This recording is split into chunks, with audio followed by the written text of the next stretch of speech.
PUMA is fighting to keep Nike from owning the word footwear. An article written by Maya Ernest for InputMag.com. PUMA is attempting to block Nike from trademarking the term footwear, which refers to tech-driven sneakers. Tech-driven sneakers. Although it's not clear yet which silhouettes Nike wants to use the term for, the brand's Flyease line utilizes its Adapt technology for easy on and off access. Select models even offer 100% hands-free footwear. Or hands-free wear, while other models, like the Adapt BB, have motorized laces that are controlled via their app. The Fashion Law recently reported that Nike and PUMA appeared before the High Court Justice in London for an appeal hearing surrounding Nike's trademark application with the United Kingdom Intellectual Property Office for the word footwear. And it's spelled Footware, like hardware, footwear combined together. See. So also PUMA is opposing the patent and trademark here in the U.S. as well. According to PUMA, because the term footwear refers to an obvious combination of the words footwear and hardware or software, the term shouldn't be exclusive to Nike, as it merely refers to footwear-specific hardware instead of indicating a source. In response, Nike put up receipts showcasing its array of smart running trainers, trackable trainers, smart shoes, smart football boots, smart running shoes, and connected footwear, all pointing to the company's tech-embedded shoes. This wouldn't be the first time PUMA has tried to legally inhibit Nike's use of the word footwear. A previous 2020 lawsuit saw the UK IPO rule in favor of Nike.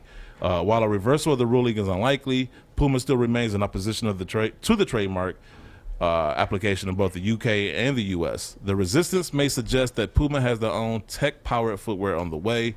I remember a couple of years ago, too, we read about PUMA coming out with a shoe that was supposed to be self-lacing, kind of like the Adapts, and then nothing else. And then next thing you know, Nike comes out with their line. But as far as this lawsuit, at least, it seems like PUMA's just trying to block Nike from getting an application. You know, I can really see PUMA's argument, and I'm almost basically leaning toward their argument. Maybe they're not putting it in the right framework, but the general idea with a trademark is it's a source monitoring tool. It says that the person who's selling this name or with this brand is this person, and it's nobody else. And I get to protect that because I want to invest in this logo and be able to show that I am servicing this type of quality of product. And you want to stop other people from doing that. So one of the things with trademarks is there's a balance between free speech and being able to protect your brand for selling. Yeah. And so shoe wear is a term, the actual spoken word, doesn't matter how you spell it, has been around since shoes were around. Right. All they did here was they just changed the spelling a little bit, and they're saying, well, these are for describing tech shoes. Time out. Are they trying to trademark the word footwear by itself or footwear in unison with other words? It looks like by itself. Yeah. Yeah. That's the way I'm getting it. That's what I'm getting from this. This is like when LeBron tried to trademark Taco Tuesday. Like, you just can't do that. That's true. But here's the thing, though. Taco Tuesday, to his Lil point. Wayne tried to trademark Bling Bling at one point. But like to his point, though, Taco Tuesday existed before LeBron, so did the word footwear. But in this case, separate. That's why I asked if there was other words. Well, in this case, the way it's phrased, footwear, like foot hardware or foot software, that's different. So I don't know. Well, I think that's a stretch. When you think of shoe wear, do you think of Nike? I do, but I don't think everyone does. Not necessarily. It's a generic term. It's a very descriptive term. Now, they're kind of going with this nuance. Now, I mean, I can't speak to UK law, but I guess this is going on in both the US and the UK. Right. But they're usually very similar with some of the laws. I would say that you can't rob society of a term to describe something. So even if they get shoe wear right now, it may become a generic descriptive term in the future to describe tech-enabled shoes, like Band-Aid. Band-Aid used to be a brand or a thermos, but people started describing other brands with that same word, and so they lost their trademarks.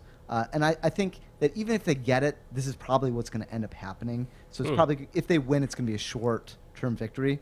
And another thing to note is I think all of the lawyers and judges that are a part of this are, very, very expensive lawyers. Yeah. And so with that, one of the angles probably they're not really thinking about is people commonly type words. So if I accidentally type in shoe wear as shoe wear, that's protected by Nike. Am I now accidentally creating a trademark infringement issue? That's true. And so I think that may be one of the arguments that comes up in the future for it. Let's watch switching to E and R. So I got a question though. So it looks like Nike already won a case already in the UK. So what's the chances that appeal reverses that decision? I mean, like, isn't it harder hard for an to say. appeal to reverse than it is to actually get it in the first place? I mean, usually when you're doing an appeal, you're just looking at the law, not the facts of the case are kind of what are disputed at the district court level. Yeah. And then when you appeal it, now the UK may do it a little differently, but the US legal system is kind of very similar and based upon the UK legal system. Yeah. It's possible that they'll look at the law and they'll interpret it differently, and they'll say, well, we don't agree with the way that this case came out. But Right. they're not really supposed to analyze the interpretation of the facts. They're supposed to see if At the appeal application of level. law. Yeah, they're That's just okay. supposed to see if the application of law was appropriate. Okay, cool.